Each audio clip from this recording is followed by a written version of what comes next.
Hello everyone, আসসালামু আলাইকুম। নতুন আরেকটা ব্লগ নিয়ে আপনাদের মাঝে হাজির হলাম। তো আজকে আমি আপনাদের করে দেখাবো কমলা লেবুর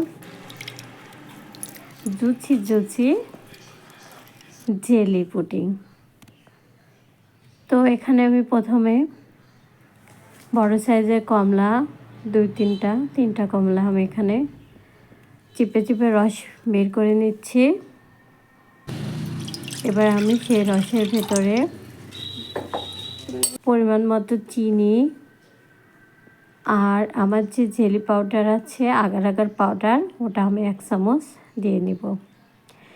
এবার আমি সুন্দর করে এটাকে গুলিয়ে নিব। চুলা অন করি নাই, পরেও অন করব।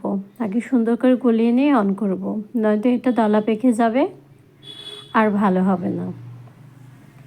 তো দেখুন, এভাবে আমি সুন্দর করে এটা জোরে জোরে ঘুরিয়ে ঘুরিয়ে এবার আমি চুলা অন করে দিয়েছি। এবার শুধু একটাও বালু কুঠার পালা, বালু কুটলে এটা আমার হয়ে যাবে।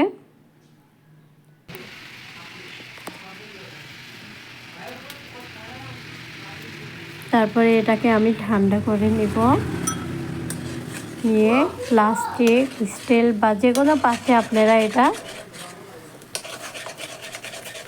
জমার জন্য রেখে দিতে পারবেন। তো ফ্রিজে রেখে দিলে ভালো হয়, যদিও বা এখন শীতকাল, তারপরে আমি ফ্রিজে রেখে দেব। আর এখানে আমার কমলার খোসার যে অংশ ছিল ওটা আমি কুমড়ি করা বা যে মেশিনগুলো থাকে ওটাতে আমি যে ভাজি করার মেশিনে আমি স্লাইস করে একটু করে নিয়েছি, যাতে দেখতে আমার জেলিটা ভালো লাগে। তো আমি এবার এটা মিশিয়ে নিলাম। এবার আমি এটাকে ফ্রিজে রেখে দিয়েছিলাম, ফ্রিজ থেকে বের করলাম। দেখুন কত সুন্দর জেলিটা আমার হয়ে গেছে। এবার আমি একটা পাত্রের উপরে ঢেলে নিব।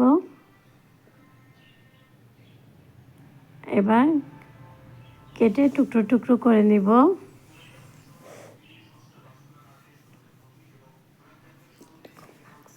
এই তো আমার পারফেক্ট জেলি তৈরি। আমার ভিডিওটা দেখবেন, আমার পাশে থাকবেন, লাইক কমেন্ট শেয়ার করে দিবেন। যারা আমাকে সাবস্ক্রাইব করেন নাই তারা করে দেবেন। ভালো থাকবেন, সুস্থ থাকবেন। আল্লাহ হাফেজ।